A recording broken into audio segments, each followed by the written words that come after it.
Hi, Angie McLeod here from HIP Strategic Consulting. So glad you could join me. Today we're going to take a look at transforming difficult conversations. You know those conversations, the ones where you're invited to come in and your heart's beating and your fear is up and you're not sure whether you need to flee or freeze, or in any case you're stressed. And whether you're the person on the receiving end of that conversation or you're the person who's having to have the conversation with somebody, either way, they're difficult. And so today we're going to talk about some tools that come from Conversational Intelligence for coaches, based on Judith E. Glaser's work. I can't say enough positive things about this book and this work. Highly recommend it. And we're going to delve right into that right away. So the first thing that we need to look at within the scope of, I'm jumping ahead of myself here, of transferring difficult conversations, there's two steps. The first one is to prime yourself. So get yourself in a space to have the right conversation. And the second one is to prime the conversation. We're going to talk briefly about each of those. So when we're going into the conversation, before we have it, we need to prime ourselves. We need to ready ourselves and, in a sense, visualize what it is we want to achieve within the conversation. The best way to do that is to answer these three questions. The first one is, how do I want this person to feel after the conversation? Now, conversational intelligence is based on the premise that we want people to feel positive about the conversation. We can be having a conversation that invites them to improve and invites them to make change, but we still want them to feel good about that. So how is it we want them to feel? We're aiming for them to feel positive, to say, okay, I'm hopeful, I know that we can make some change. The second question we need to ask ourselves is, what can I do to allow them to hear the news with an open mind and heart? Now, part of this is how you premise the conversation. So, when you hear your boss say, hey, we need to chat, I don't know about you, but for me, I immediately go into a fear mode and I immediately jump into that, okay, what have I done wrong? So maybe we can premise the conversation a little differently. Hey, I'd love to have an opportunity to chat with you about this project. I think there's some ways we can maybe tighten things up a little bit. Can we sit down and talk about what that might look like? It's a very different way of having a similar conversation, but if you prime it differently so that you see it as an opportunity rather than a slap on the wrist. The third thing is, how do I set the context for an empathetic exchange?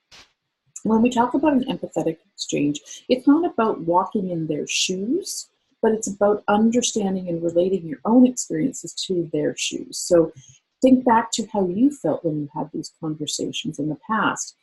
How did you want to be treated? How could somebody have framed the conversation slightly differently so you felt better about this area of improvement that you were maybe faced with having to address? So those are the three things that you can do to prime yourself. And I think they're really important to spend some time on. And the more you practice this, the more you spend the time doing it, the more it becomes automatic. And so when you're having conversations, go through this process because I think it's really important.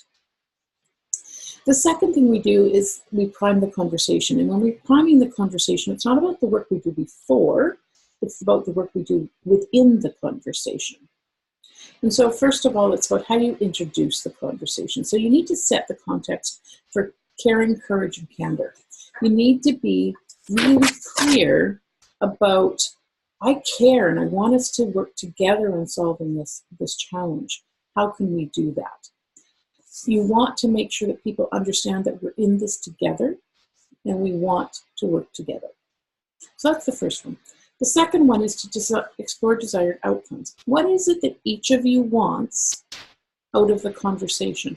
So for you as the employer, you might be saying that, hey, I need to see some change.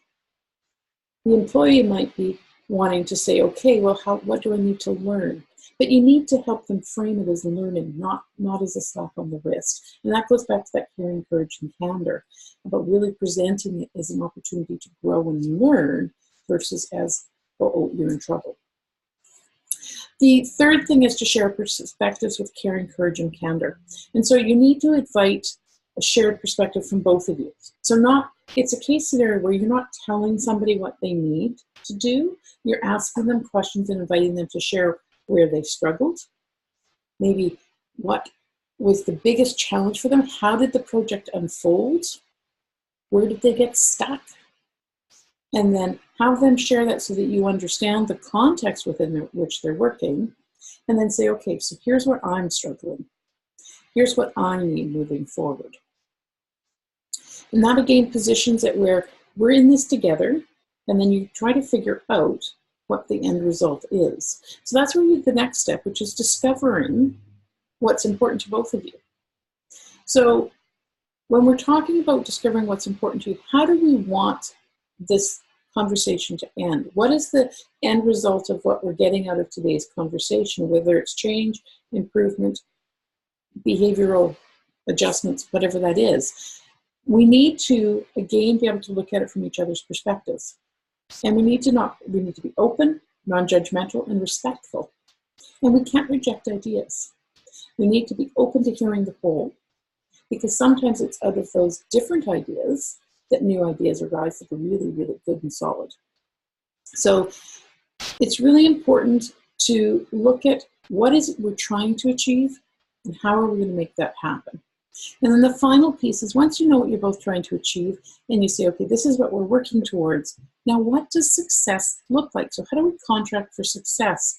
So success can take a number of different forms. So what does it look like? How are we going to measure it? How are we going to know we're seeing change?